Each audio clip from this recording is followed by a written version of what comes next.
Testing. Hello, Ira. How the hell are you? It's all right, huh? Testing, testing.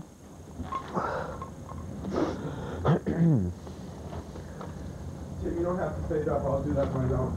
Okay, I'll do that. Okay.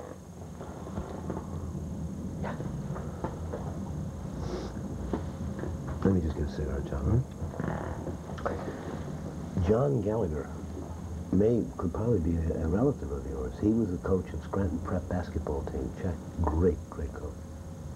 Big, tall guy. About 6'3". Died about 3 years ago. So when he would have coached in the 50s? 50s and mid-60s. Real good. Ira, I need 2 minutes. Yep. Well, my grandfather, his family, of course, you know, stayed, and to this day, up in Scranton. He left in 1921. Him and his brother Bill came to New York City, and he met Nellie Cavallo, born in Naples. Met her on the Lower West Side, and they got married in 1925, and it was like interracial marriage. Oh, yeah. Families did not talk for 15 years. That's it. Now you got it. Yeah. Well, that's what, you know, in some of the dialogue texture in championship season, I tried to get that ethnic mix. One got Polish, one got Irish. Yeah. You Dago, you Shanty Irish. So, I mean, it's not a bigotry there. Oh, no. It's a way of life. I mean, if I was just setting a couple the guy was running against them was an Arab, they'd call him a goddamn Arab. Exactly. You know, that's like the Scorsese films. You know, you see Mean Streets or you know, or Taxi Driver. It's the same kind of thing. I mean, Okay, I'm ready. It's a formal identification. It's not a codified bigotry. Yeah. You know? And up there is, you know, the patch was Old Forge is all Italian. Dixon City's all Polish. Scranton's got Polish, Welsh, Italian. And I went to St. Patrick's High School, and half the school was Lebanese. And that was in 1950. Huh. Lebanese are very strong up there. You know, they run all the fruit. Yeah, they run all the fruit and produce. What's that? He used to talk about Christy Mathewson, you know, the local. Oh, yeah, he's from Factoryville. Right. Yeah, but there's a lot of great sports figures. Charlie Trippi. Right. This kid Cephalo now from Miami. Munchak for Houston. It's a great sports area. Yeah. Of course, that's all they have. Great boxing area, too. Go ahead, John. Okay. Yeah, sure. Yeah, Jason, it's been a 10-year odyssey for you in bringing that championship season from stage to screen. Could you talk a little bit about that time? Yeah, it's about, I'd say, between 7 and 10. The first screenplay I did was in 1975. And it has been a kind of an epic journey. It fell apart many times due to the death of William Holden, the catastrophe of a few directors dropping out of the picture, and the pervasive attitude in Hollywood. And it would have to be opened up in the sense that the women would have to play an important part in the film. And I didn't think they had to. I wanted 5 men in male bonding, one night, slice of life. And abstract from that what you will. But I felt that if I started to get into the town, and into the wives, and into the girlfriends, at that time, I don't think my talent would have carried it beyond a road company Peyton place. So I wanted to keep the initial impulse and integrity of it without filming a stage play. Make it a film. There was a problem on where it should be filmed. I could have had it filmed with Columbia and David Beagleman in 1977, 76, but they wanted to film it in California, and I didn't think that was right. I didn't think Pasadena was the proper environment, atmospherically, mood, organically for a championship season. I wanted to show a town that was passing, perhaps, into oblivion. Not a town like Pasadena, which is a museum almost. You know, it's permanent and it's solid. And so Canon Films, Menachem Golan, Ewan Globus, saw the play in Tel Aviv in Hebrew about 2 years ago, and it was a huge hit in Tel Aviv, and they brought me all the reviews in Hebrew and translated them. And they were very impressed by it, and they had none of the demands that the Hollywood studios had, none. They said, 5 men, you want to do it on the East Coast and the West Coast studio, and your live material, when you open it up in Scranton, fine. And so they once they committed,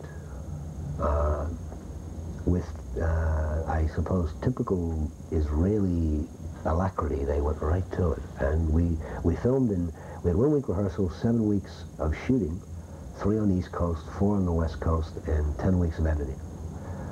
And then we released it. Cannon is now really challenging the majors as an independent, making strong films. Yeah, they are. They're one of the most powerful independent groups in that they made their money on the street pictures, on the mass appeal pictures, but always, I think, with an overall vision to do important work, to do risk work, to bring something a bit classical to the movies. Now, they've done Championship Season, and they've also done Wicked Lady with Faye Dunaway. They're going to do Duet for One with Faye Dunaway, which is a good play. And they're doing, I believe, Sahara. You mentioned the editing taking 10 weeks. Very fast period of post-production for the picture. Absolutely. Well, they said, can you get it out before December 20th? I said, I think I can. And it was from the first day of roll, in camera, in action, to when the print was delivered here in New York, 2 days under 18 weeks. Can we attribute that to the long gestation period? Yeah, and you can attribute to an incredible cast. To my mind, a piece of American ensemble acting that comes along all too rarely. A fabulous piece of work by the actors. They played beautifully together. There was no, if one person decided to go on an ego trip or decided to play star, the delicate balance would have been tipped, and we probably still would be editing it.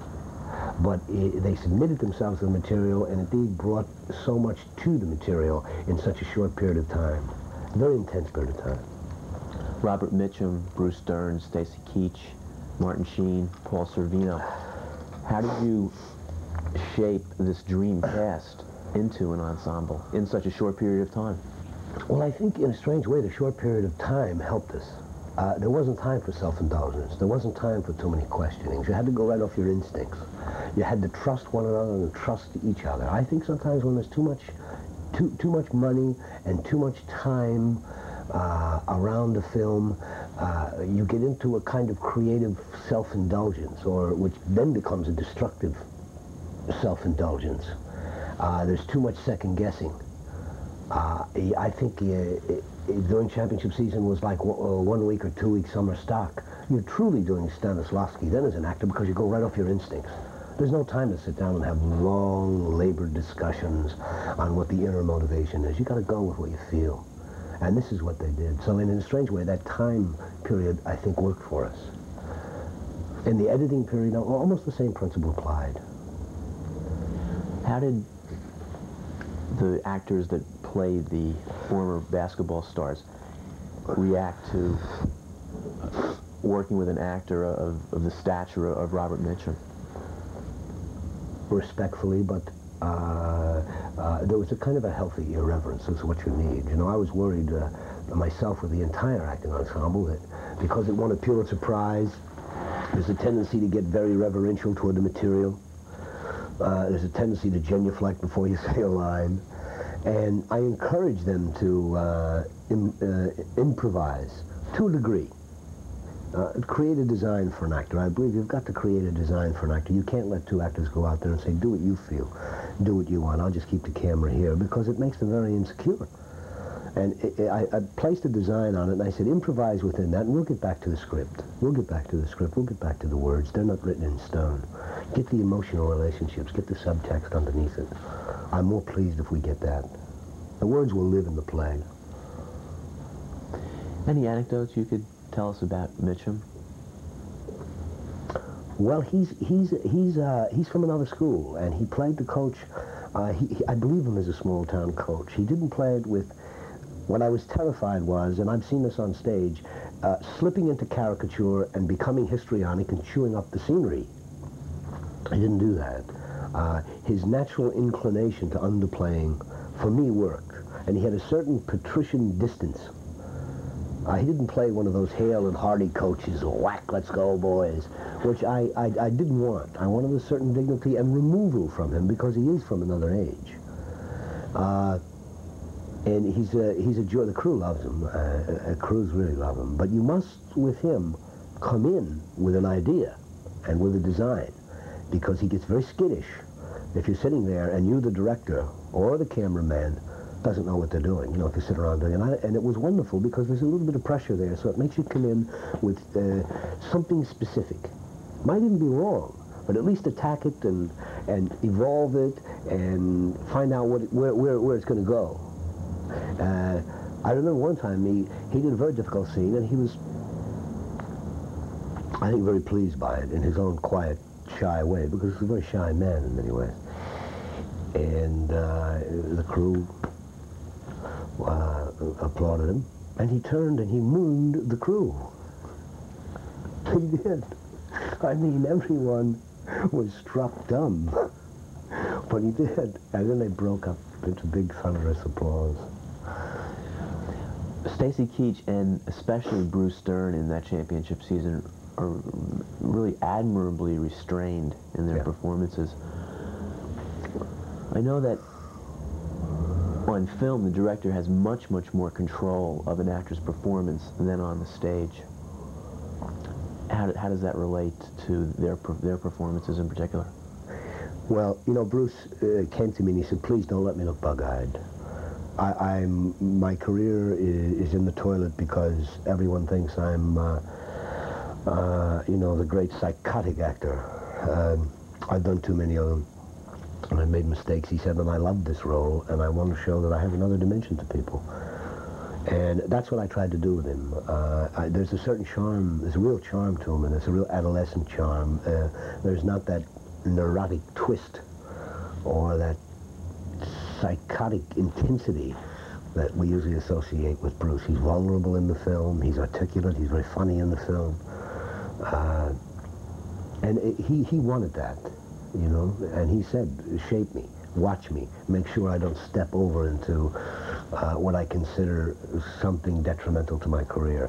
And Stacy, to my mind, gives a magnificent performance in the most difficult role in the film. I mean, James has absolutely no audience appeal. He's almost a Cassius. And there's a kind of a desperate dignity that Stacy plays him with. And Stacy brought that to the role. I don't think, frankly, the role of all the roles that can be most caricatured. He can be the villain, the Iago of the piece. And he played it with a kind of a sad whimsicality and a 43-year-old tragic kind of whine. He's very pleased with the performance, and I am too.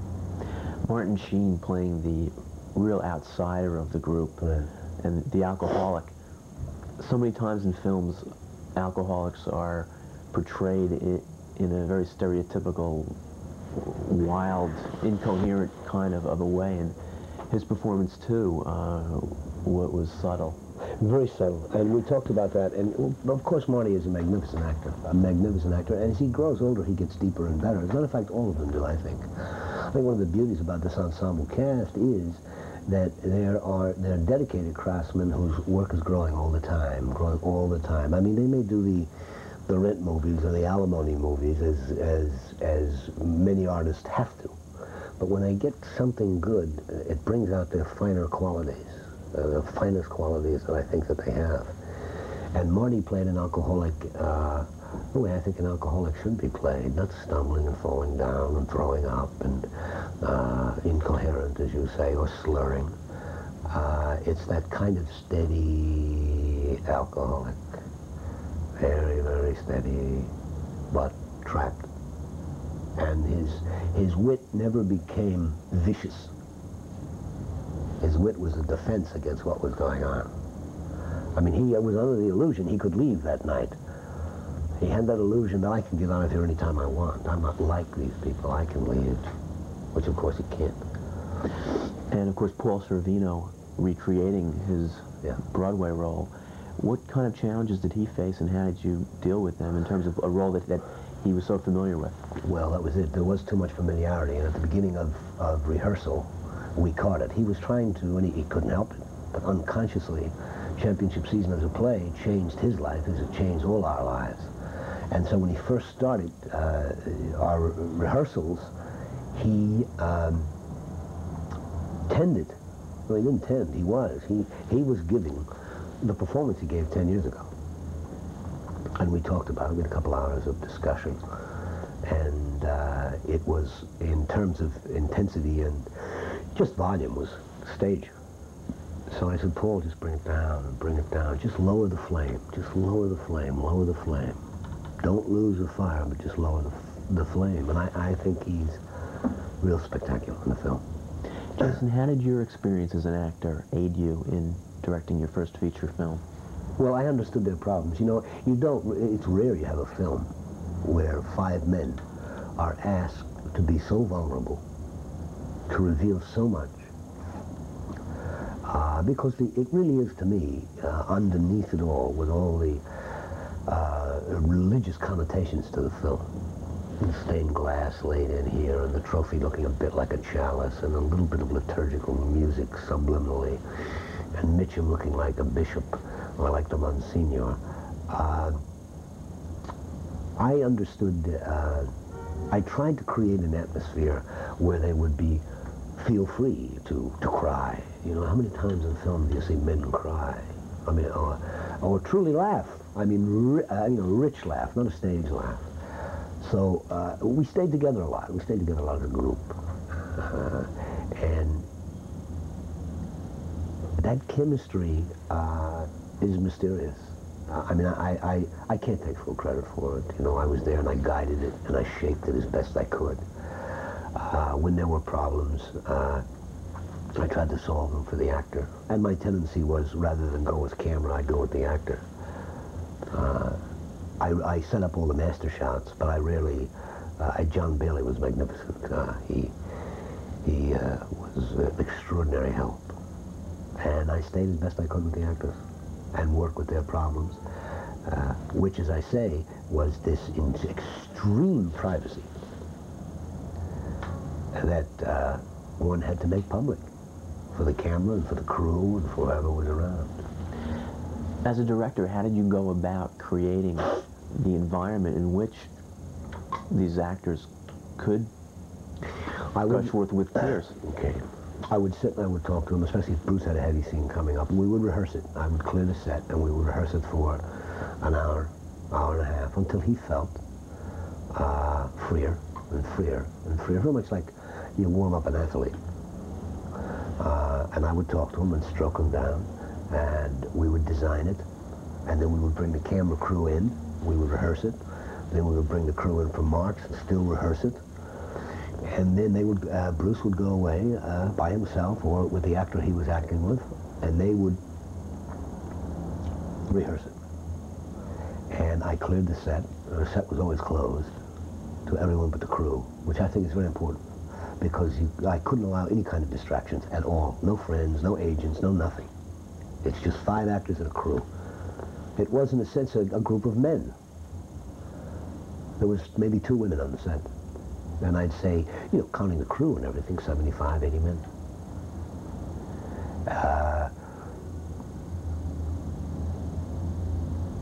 Paul Sorvino has his own way of warming up, and Marty has his own way. And I was very careful not to intrude on their private means of preparing. I mean, Paul would lock himself in his room. Bruce would take a bicycle and go around the lot. Stacy Keach would go in. He had an organ. Stacy had an organ, and he would go in there and he would just play this. He had a synthesizer, and he'd go in and he'd just play the synthesizer before his big scenes. And I just kept away. And then when they came out, the design was already there, and we either fulfilled that design or we extended Excuse me. Ira? Yeah. Can we cut? Well, we're still rolling. Okay. Sorry about that.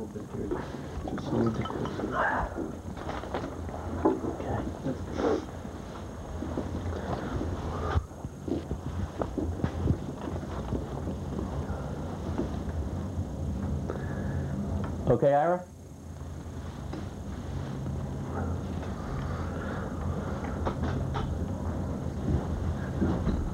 Okay? Yeah. Oh, who's ever coming up is coming up, so we'll see in a second. Okay, so continue? Okay, sorry about that.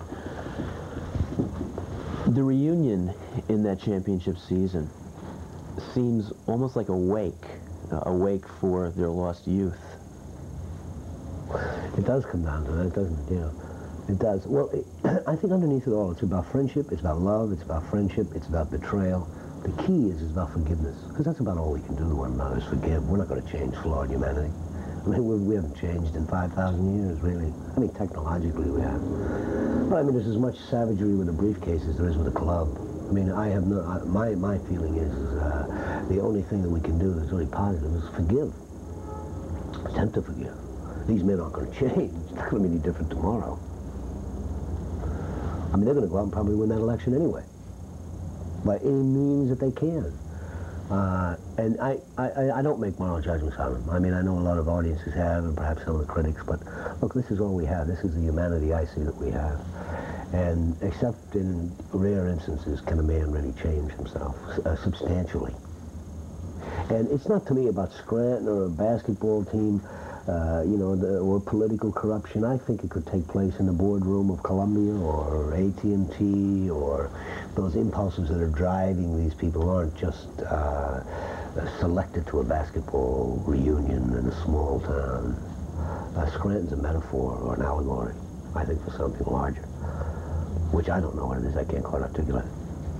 There's an absence of women in their fraternal society, yet it's a woman who indirectly causes much of the dissension. Why was that? Well, I think there's a lot of women in there. There's Paul's wife, who travels all over the country with her mother. There's the coach who was in love with a woman and couldn't bring her home because she was Protestant and his father was Catholic. His mother was Catholic. There was, of course, Bruce's wife. And there's Stacy's wife and 5 kids. There is an absence of love and passion in their lives, yes. And that love and that passion and that brief moment was contained in those last 7 seconds of their lives. Their fulfillment hasn't been family. Their needs have never been satisfied by being fathers or husbands. They're constantly drawn back to the past. And it is, in a sense, the power of nostalgia that may even give them the grace to go ahead the next day, to get up the next day and form a front against an enemy who was trying to oust George from office. You grew up in Scranton, Pennsylvania. Can you describe the feelings you had in going back to Scranton to shoot that championship Well, it's season? sad. There was a bit of a sadness because it's a beautiful town. It was a beautiful town, and it's struggling, and it's fighting back, but it's really in a death struggle. And it's not only Scranton.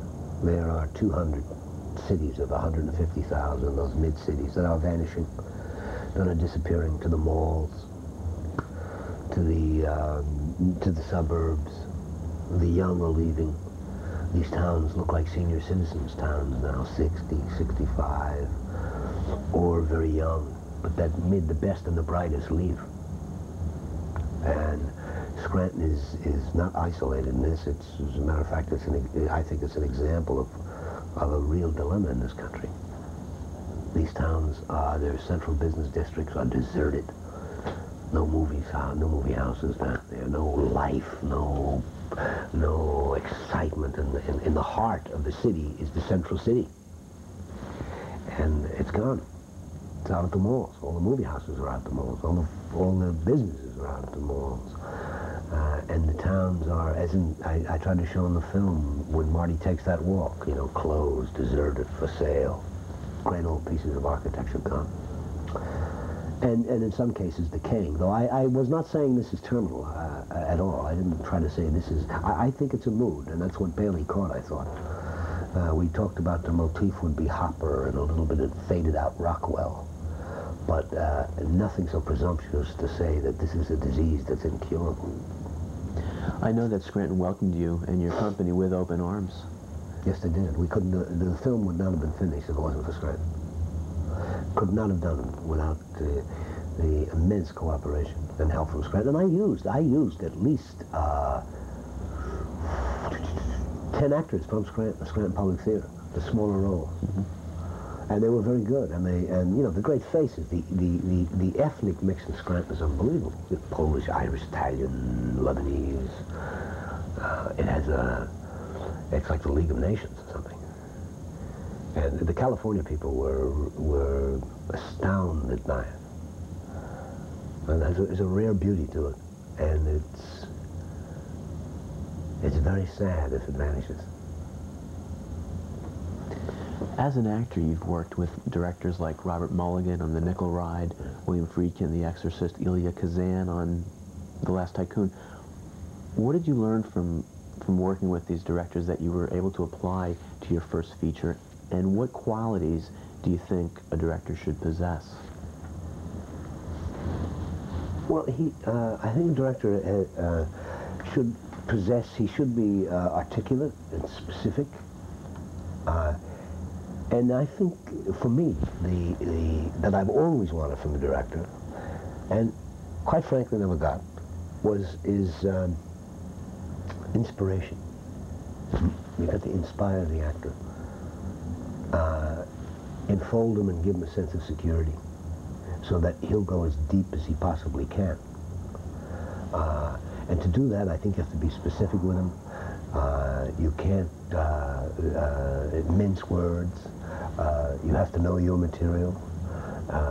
And it seems to me that the best quality or talent of a director is to get the absolute best of everyone around you, from the dolly grip to the actors, and treat everyone as a creator. I mean, it's a collective, collaborative art. If you stay there with people I've worked with, an autocratic distance, then I have nothing to do with them. They won't get the best out of me, because I don't trust them then. I'll go to what's safe, what's secure, how I feel secure. But, and that's what I tried to do, you know, motivate, and inspire and shape. And listen to actors. The good actors can tell you a lot. The real good ones can tell you a lot. And it has been only my first time directing a film, and I was blessed with a rare cast. But I would hold those principles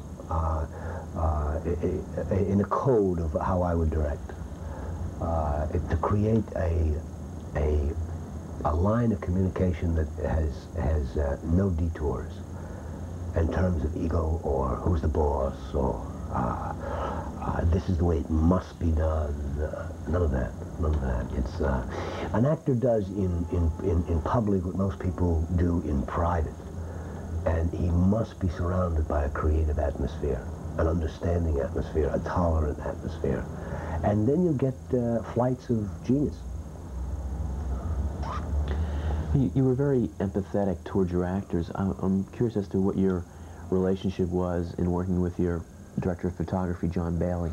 Well, John was the painter, you know, and he's one, to my mind, he's the finest cameraman that I've ever worked with. Now, that is not a great, I mean, it's the only one I've worked with, but I mean, I did work as an actor with Owen Roizman and Jordan Cronensworth. I worked with some good ones.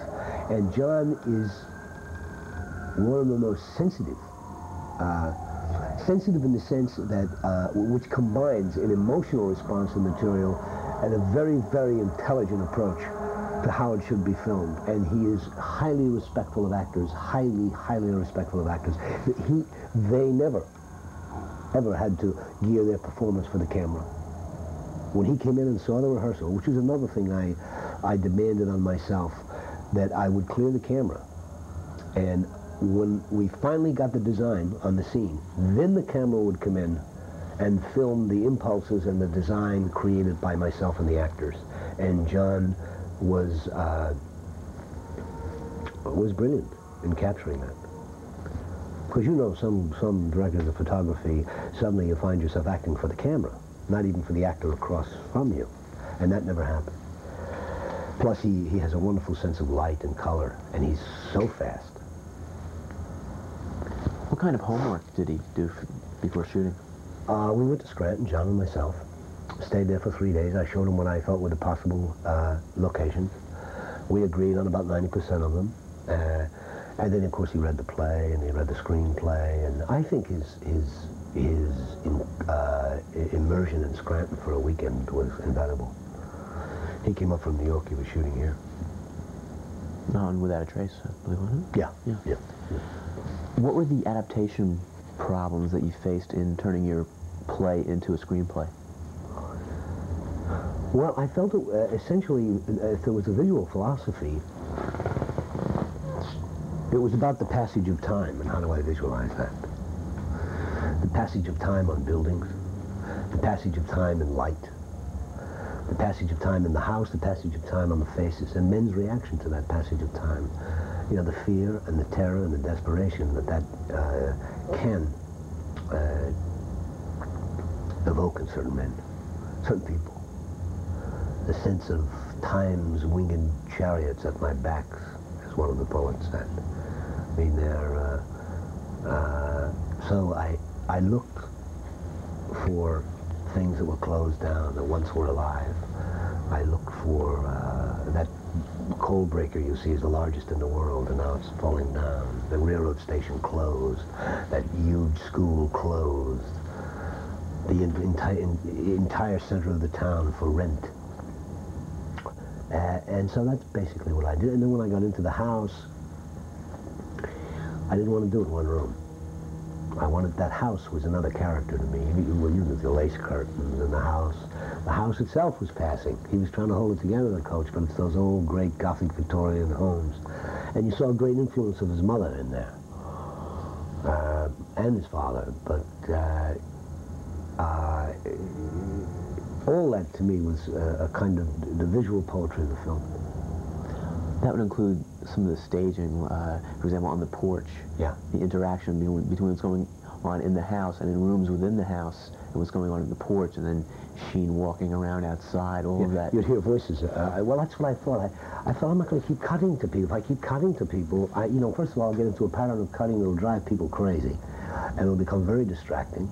And point of fact in life, you know, that's why I kept Marty inside. When they're outside and Marty keeps dropping these lines out through the window, you don't see him, though. And Stacy addresses himself through the window. To me, I thought that was one of the best pieces of staging in the show. Because if I kept cutting back into Marty, first of all, it would have been abrasive, and some of those lines would have been vicious. But this way, with Marty's, what I wanted was their reaction to what was said. And I do that a lot. It's slightly stylized, the film. It's not just bedrock reality. I mean, I open with a stylization, the flag, and I close with a stylization, going down for the photograph being... But in it, there's a slight... When they go into the gymnasium and they play that basketball game, they go where he takes them in, there's a slight sense, a little bit of a crowd underneath there, subliminally, when they go through that last play, and there's a little... when it goes through the net. Some people hear it, some people don't. And the coach's voice sometimes coming out of the ruins while they're sitting, mixed with the music. And I tried to tie, the music is, Bill Conti did the music, and each man is an instrument. We use the idea of, I said, let's make each man an instrument and see what you can come up with. Like Stacy's a clarinet, George is an oboe, the coach is a trumpet, Marty is a piano, Paul is the cello, and the town of the woodwinds, high up, you know. And so that when you look also at the trophy and you look at the coach, there's a slight identification. You'll hear trumpets muted in the background.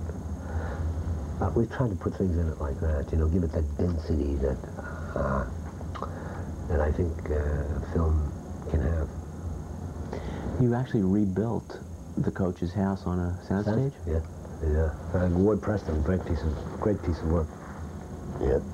Over in Zotero, California. And your costume designer has worked with some of the greats, including John Ford. Oh, yeah, Ron Tolsky, yeah, he's fabulous. And very, very subtle piece of costuming for 5 men's suits. They were beautiful, I thought. I mean, it tends you think, that's going to be easy. Well, it wasn't. When you were growing up in Scranton, did you have an authority figure like Coach Delaney? Well, we had priests, We had priests at that time and Monsignors. There was a guy named Father Mulholland and a priest named Father Egan who had that special sense of authority and endurance and strength. There was a few basketball coaches and a few football coaches, and I think the coach is a compilation based on probably 4 or 5 authority figures that I met, respected. Would that hold true for the other characters in the film as well? Well, a lot of those came from a lot of people in New York when I was struggling here as an actor. Because there is that sense of desperation, that sense of losing, that sense of perhaps slipping over the edge into oblivion, along with the town. I think that's why the play was very. I find that the play was very enjoyable. People enjoyed it when they walked out for some reason, and I think there was a slight caricature in the play. And then you come in the close-up with the camera. I think the film disturbs people more than it. I think I was talking to Barry Gray the other day, and he said he's been thinking about it for 2 weeks. He saw it 2 weeks ago, and perhaps it's one's age too that some of the lines strike a chord depending how old you are. And I think your sex also has an effect on that. Yeah, yeah. What would you say was your most demanding role as an actor thus far?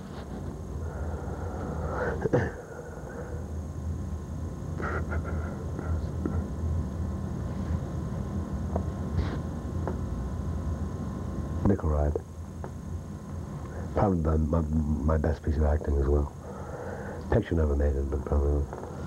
It seems to be one of those kind of neglected... It's a cult kind of thing now. Plays down at the theater. Well, they lost it midway through. Somewhere it got lost. Mulligan lost it somewhere. The writer lost it somewhere. The studio lost it somewhere, but it has that kind of cultish feel to it. On working on The Exorcist, you worked with William Friedkin, who's known as a very demanding actor. It's a very demanding director. Yes. What was Friedkin like to work for? Well, he had good qualities. He had good inspirational qualities, and as a director, excellent technical qualities. But Bill let me go quite a bit, because I grew up in that Jesuit milieu. I knew what it was about more than he did, certainly as much as Blatty did.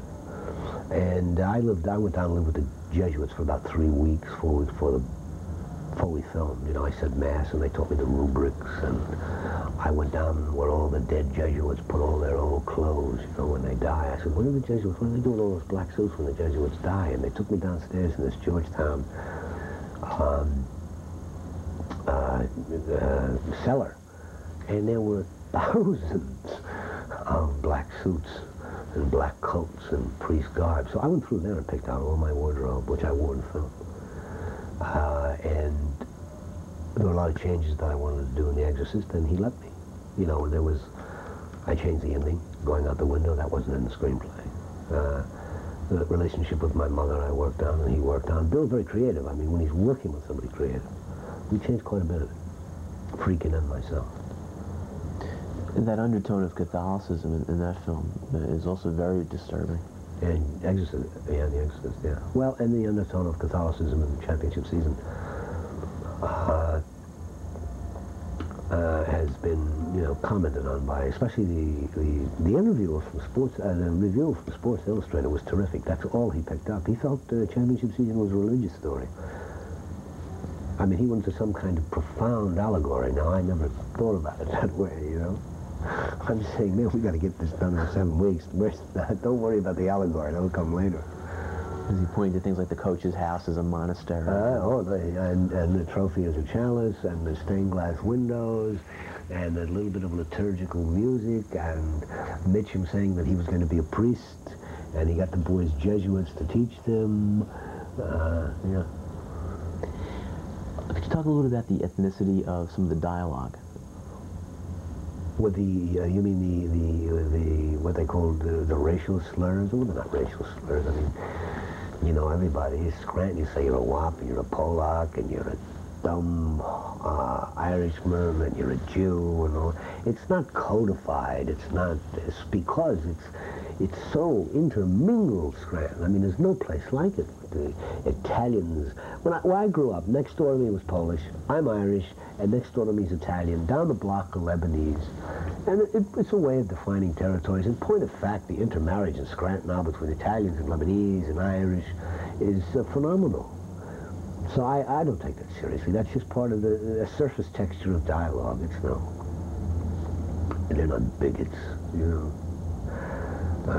Here in this city here is, a lot of times here in New York is, you know, New York is a big Toledo, you know, when you really start thinking about it. It's unbelievable.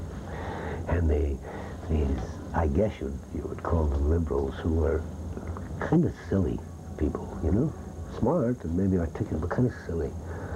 Right away they jump on it and say, oh, these men are bigoted and they're sleazy. And, you know, you're showing flawed people. If you want to show Burt Reynolds and Robert Redford, if you want to show some artificial perfection of humanity, fine.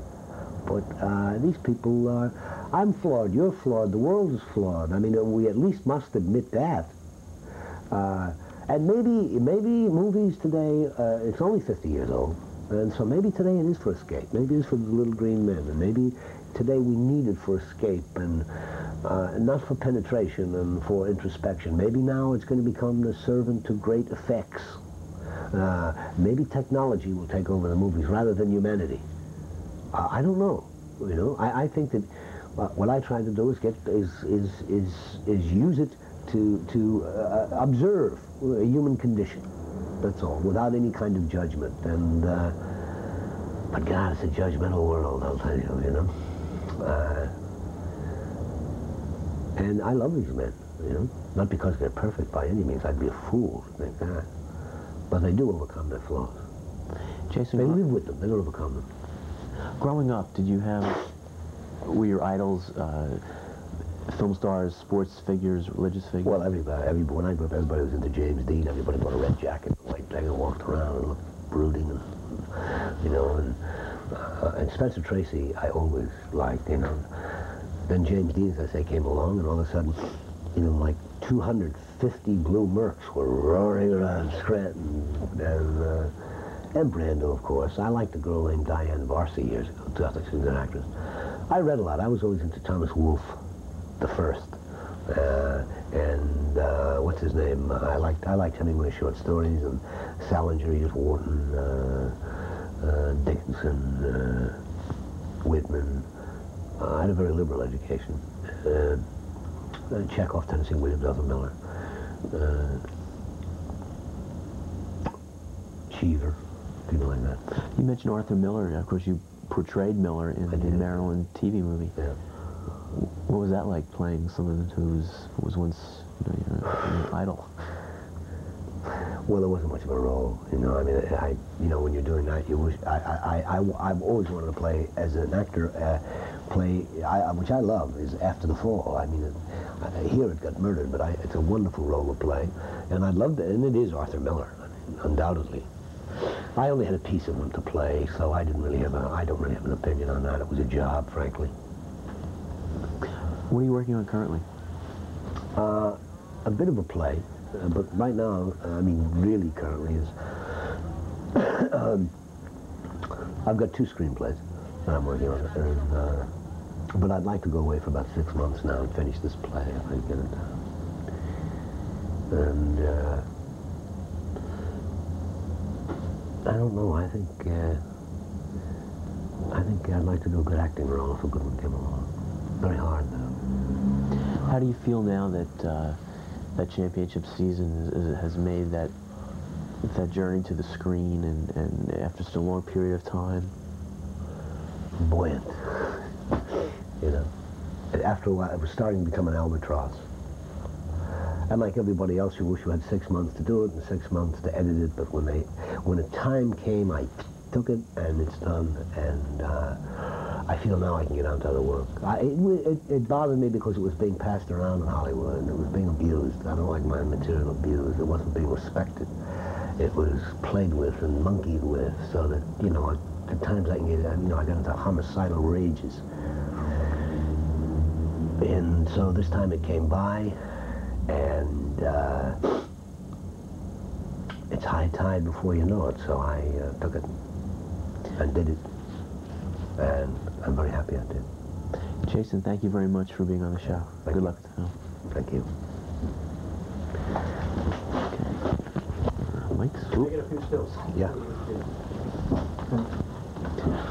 So I think we got a two-part show here. Great. That's good. Thanks. Maybe we can even get some more clips. Would be great if we. I'm gonna see what I can. Oh, terrific.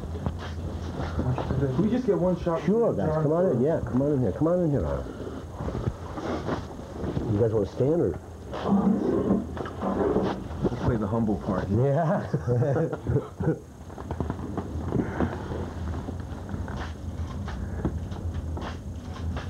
Why don't you talk to him?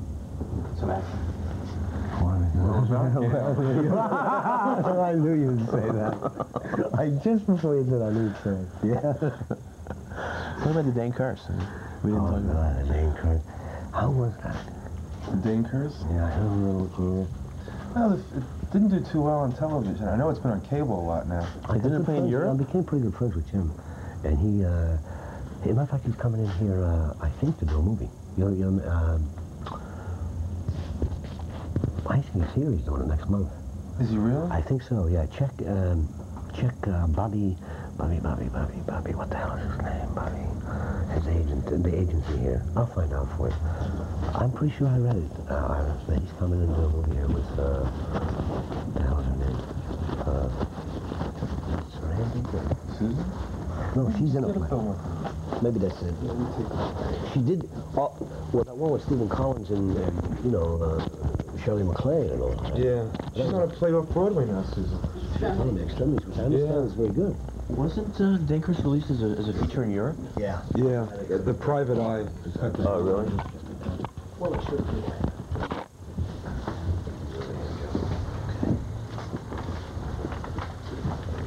I think we got a two-part show. We're very interesting. Yeah, that was good. Particularly interested in your comments on directing and acting. Well, people, I don't think your average viewer is aware of, they think that, the actors just say the lines as they come. Old bugaboo. Yeah, the bad ones. It's great. Good. Good. Did you get a chance? Very